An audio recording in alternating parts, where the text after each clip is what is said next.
say this morning that we do those things for the good of our citizens that will be pleasing to you. In your name we pray. Amen. At this time, I want to turn this over to the City Manager, Mark Stevens, to go over the agreement. Thank you, Mayor.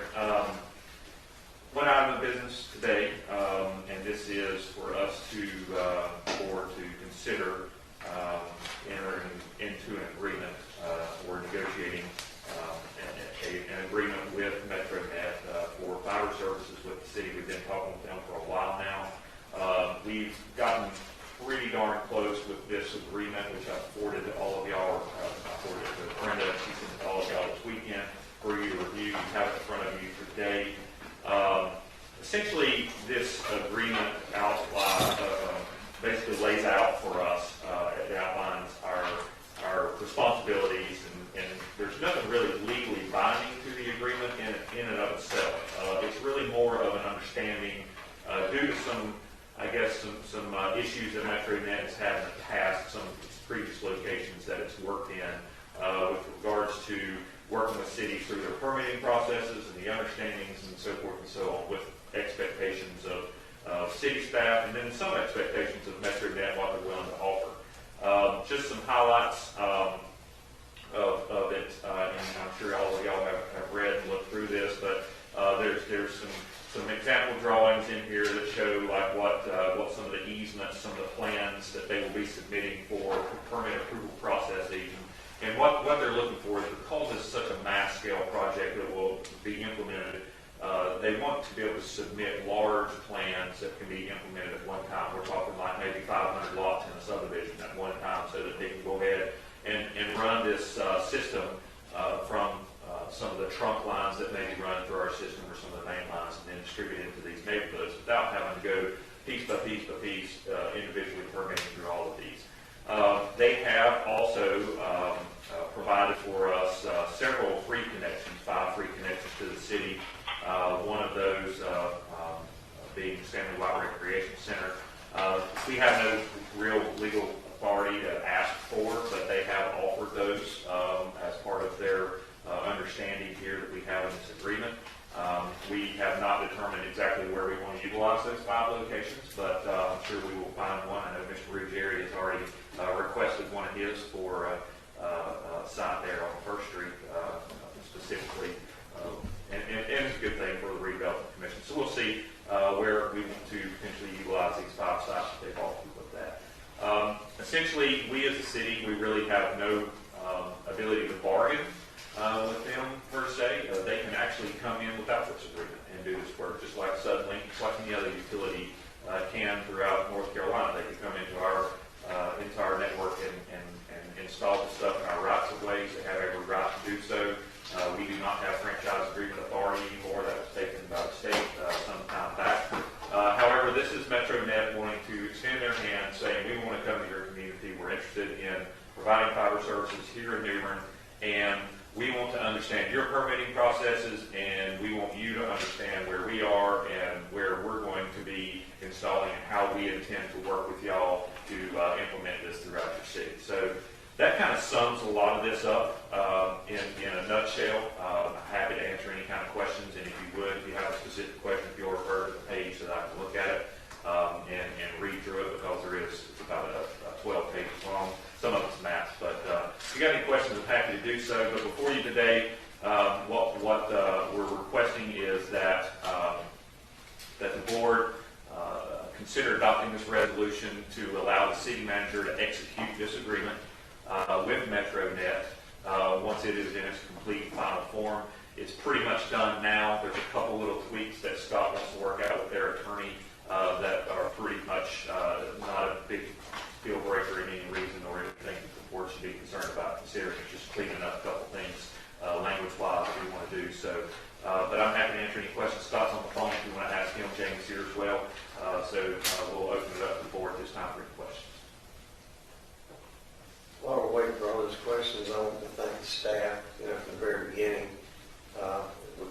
We all know the number. We have over 200 complaints right now about internet providers in New Bern, and this gives you an opportunity to have 100% fiber optic provider it gives you an opportunity. I think this morning I went online and my speed is 432 on the download and 36.9 on the upload. And Metronet 100% fiber optic, your upload and download speed should be the same. It's been a real pleasure working with the Metronet representatives. They've been here in New Bern, and again, I can't thank the staff enough. I can tell you that the city of New Bern has a staff that keeps this city safer than any city in New Bern as far as check and balance and everything that we might potentially run up on. So this is not only an opportunity for just the citizens of New Bern, but for our surrounding towns, Trenton Woods, James City, River Bend, Fairfield Harbor, other areas. We certainly hope, and what's good for those areas is good for our city, because the city wouldn't be what it is without all of those folks providing goods, buying goods and services within our city. So again, we encourage and we'll work and try to make it happen for surrounding areas. So Charlie, I want you to go ahead at our Director of Electric Services and give us your ideas about this project. This agreement does not really impact the electric utility. I think what is covered in the agreement says that a full attachment agreement will be negotiated mutually agreeable terms. In the future, I'll be working on that. I've been working on that. I'll continue to work to come to an agreement with Metronet in the very near future. So once you get moving, it'll be largely impacted on the utility. But this agreement doesn't really impact the utility much. Question. So Charlie, how does this happen with Duke then? Because not all of our customers within the city of New Bern are on City of New Bern utilities. What will happen to the Duke customers? Will they be able to attach to those folks as well? I would believe if Metronet wants to serve them, then Metronet will negotiate a full attachment agreement directly with Duke and extend their services to those customers that are in those areas.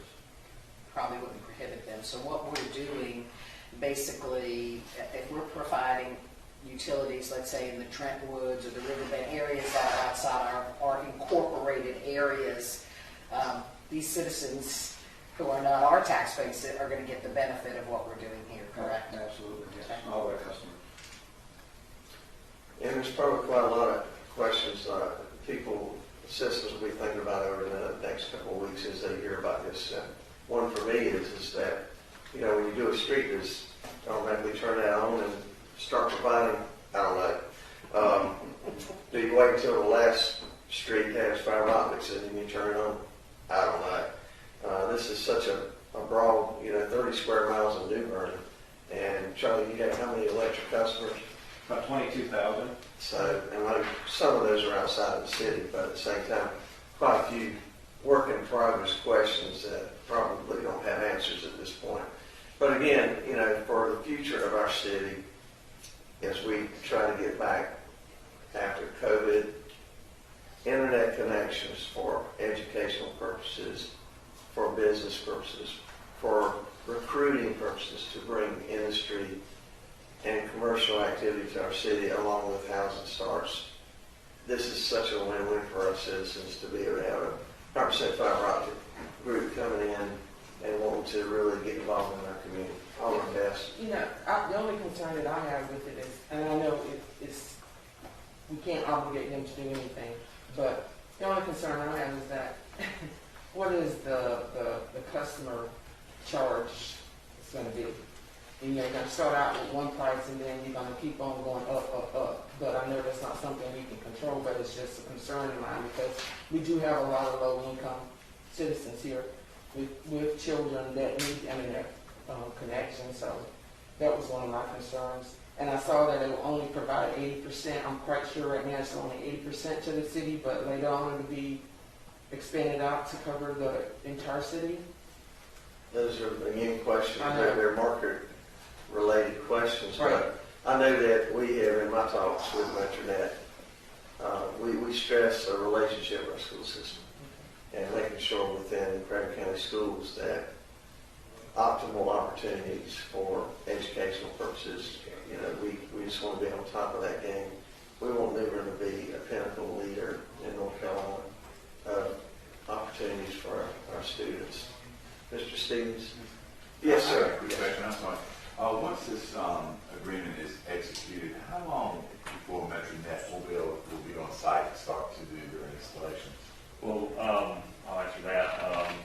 I guess initially on site, they've already been on site looking at the market to determine, its viability and the patterns that they have, to whether it's financially feasible. What they will probably do is continue to do so.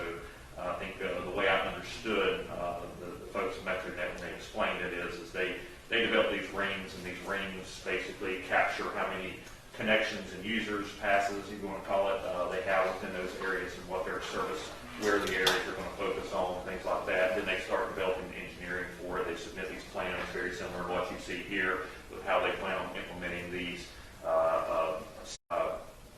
My initial, and y'all correct me if I'm wrong, was fall. I think that's what I heard sometime in fall that they would actually start putting some stuff together. So I'm sure there's some lead time between now and design and before we start seeing plans submitted for make-ready work that our utility, and that's what Charlie was kind of referring to with pole attachments is one thing. If we've got room on the pole, obviously we can fit them, we can make that happen. That's not a big issue, but if things need to be adjusted on the poles in order to accommodate their needs, then we have to do a little bit of that work ahead of time. So that can become somewhat burdensome on the utility, but nothing that we probably could handle. So it's just a matter of us doing business. We'd have to do that regardless of whether or not we were entering in this agreement and they wanted to come into our market or not. Back to your question, Alderman Best, I don't know that there's really anything that we can hold them to. This is, once again, they can come into our market and serve one neighborhood if they wanted to. There's not a thing we can say about it. So this is really kind of an agreement where we have an understanding that we can work with them and try to develop expectations for what they're looking at. 80% is something that they put in there as far as implementation. We have hoped that their capture rate, which is what they look at with regards to whether it's a business model that's viable or not, is high enough that they will want to continue to 100%. But that's ultimately, we did stress upon them the importance of working in some of our lower income communities and specifically some of our areas of need, even the redevelopment commission, things like that. But they can't necessarily commit to all that. It's a large capital improvement cost for them, and they may have very little capture rate. So what they're going to do is they're going to come into some of these communities. They're going to go door to door, try to capture and have as many sales as they can, sometimes pre-sales, and then that determines and gives them the model in which they can improve and build into these systems. Same thing goes with their rate, what they charge. A lot of it depends on their business model and how much they're charging.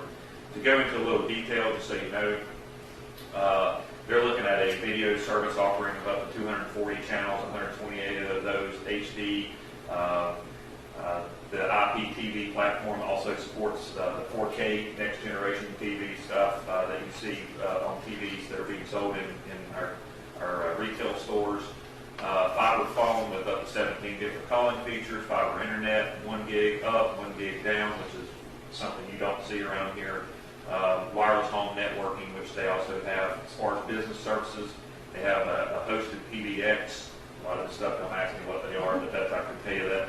The customer 4-digit dialing connectivity, numerous customer calling features. They have fiber internet, again, 1 gig up, 1 gig down and beyond, they say. The IPTV is offered for business as well. So a lot of those are some of the nuts and bolts of what they have. So basically they're a phone, TV, fiber, internet connection provider. I'm sorry. Well, look, the reason why I asked that for his expansion is concerned because I know right now, within the city limits, we have, and I didn't know if this was going to be provided to the county as well. And when I say to the county as well, is that within the city limits, on one side of the street, the city, and the other side's county. And I'm experiencing a lot of that with a lot of my constituents. So I was wondering how are they going to do that? Is that something that... I think, again, it's a business model. I don't think they're going to say, just because we're in the city and we've entered in this agreement, I don't think they're going to just say, well, we're not going to offer this. I know they're looking at River Bend and Trent Woods and the James City area and things like that, all as part of their model because those are considered to be passes. Obviously, density is key whenever you're talking about these things. We're very fortunate to have a company looking at us, because Density is very important. Fayetteville, they're already working in. Greenville, they've already settled into an agreement with. They're also talking with Jacksonville. So your larger municipality areas are what they're looking for because of the tax rates. And another question I have is that, okay, our customers are now on Suddenlink. Will they have that option to continue with Suddenlink, or they have to, Sure. you know? As long as Suddenlink's offering the services, they can continue on with Suddenlink. If That's they the would. beauty about it. They have a choice now. Customers Or have a choice Century, now. they'll have to. But like many of you, when I sent this out to my constituents. I mean, I saw you did the same thing and stuff. And I bet you 2/3 of Blue Water Rise said, put me on the list. We'll change over tomorrow. So there's a big interest out there.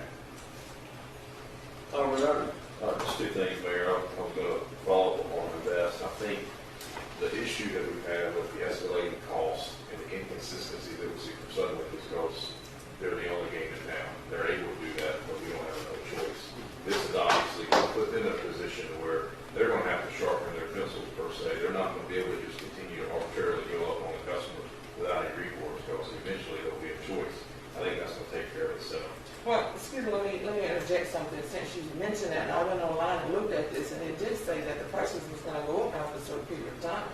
It may, So, and, you know, and that's they're- why I asked that question. Again, it's going to be up to them. If they come to the market and they say, we're going to have an introductory rate of $50 a month to get people on board, and then after a year it's going to go up, that's no different than any other provider of utilities, from a Dish Network or DirecTV.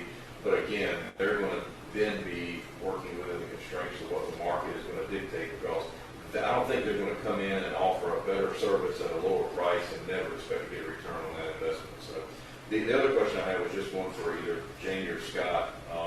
We have a lot of children in school, of course, and they need the broadband, you know, they gotta have the internet, and like I said, it's a lot of low-income families, and I was just wondering, since we're in this agreement process here, that is there any way, and like I said, I know that they're not obligated to do anything, they're under no obligation to us for services they provide to us, for charges and stuff, but is there any way that somehow that they can have like a reduced rate for low-income families? And I know a lot, I don't know if that's something that has been ever looked into with a provider, or if this is something, and I do know that if that question was asked to them, if that's something that they would think about providing, because I do know that we're going to get a lot of funding through the government here that's going to pay for internet service to low-income families. So we could recoup some of our money like that. I mean, they could recoup some of their money. Speaking with their business development staff, they did mention that they have some rates available for low-income areas. Once they decide, where they're going to serve, they can probably extend those out. They're not published, but they do have some products available. Well, that's good to know. That's all. I think also, Mr. Steve, weren't we part of the COVID relief, wasn't some of the money earmarked for internet? Yeah, we're looking at $6.5 million that we're looking to get from the government. We can choose to utilize that within the parameters of what is allowable by the rules of the distribution of funds in the federal government. That one of the options was broadband. It's just a matter of how you want to spend that money. I'm sure there's lots of, I've already talked with several staff members about what we can utilize that money for. So if the board chooses they want to spend all or none of the $6.5 million worth of broadband, and obviously that's your choice. But 6.5 is about all we're planning to receive at this point. First distribution of it, I think, is expected around May. It's about $3.2 million, and then I think the next one comes the next year in May, so 2022 in May. So obviously that we're still researching on what those funds could be utilized for. It did say critical infrastructure projects, so Charlie's battery system, the electric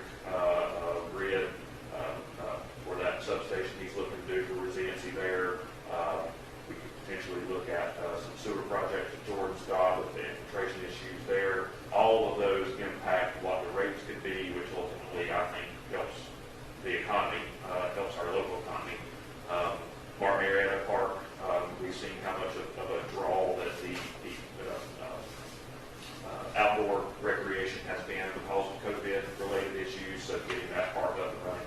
Lots of different things we can spend that on. That's stuff that we need to discuss as a board and make some decisions on. I want to say this, Alderman Best, in my discussions with Mr. Massengill, is that his name, Eddie Massengill, who's the Metronet, I mean, that was my first request, how do we service our minority or our lower income community? And while I was reminded that we can't force them or make it part of an agreement, what you do see in this is they did agree to give a connection to Stanley White. So if nothing else, we know they do after-school programs there, other things in the community where it would be a resource for people, if nothing else, that they didn't have, they would be able to go there and use free internet. So if we could get that something, I felt like if that was the one thing we could get out of it legally without doing something that, we went down that path. So I was glad to see that they would agree, no matter where it was located, that we would have internet service at that location. So I feel good about that, but I hope that we can use some of these funds exactly what you're saying. I think it would be important. At least until we, at least until we recover, our families, a lot of families recover from COVID. So, it will be a plus. Right. I'd like to make a motion that we authorize the city manager to negotiate and execute on behalf of the city of New Bern an agreement with Metro Fibernet. Second. Motion and second, is there discussion? Seeing none, let's have a roll call starting. Well, starting with Aldermer up here, I guess. Alderman Odom, Yes.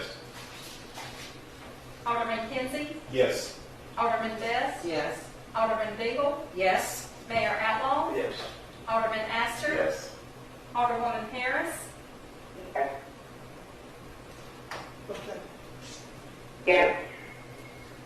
Okay, motion carries, and at this time, is there any additional information that the staff would like to give us on this? I think that's it, Mayor, other than the fact that once we get this resolution in its final form, we'll get that to the clerk so that she can record it, and I'll make sure that she sends everyone a copy just so they know there's some minor changes at this point. So we'll finish that up and get it to you as soon as possible.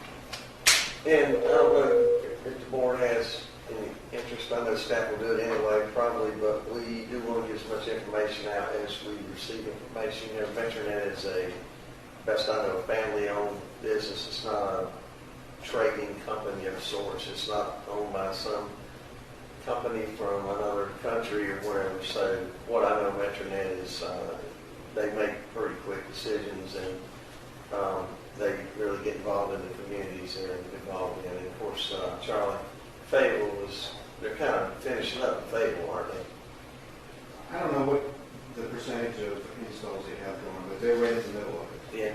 So Fayetteville, New Bern, Greenville, and Jacksonville kind of the new entry into North Carolina, from what I know. But they're very big in quite a few other states, I think, in the Midwest.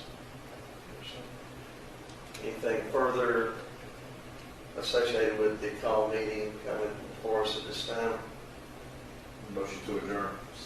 Motion and second to adjourn. Any discussion? All in favor of the motion say aye.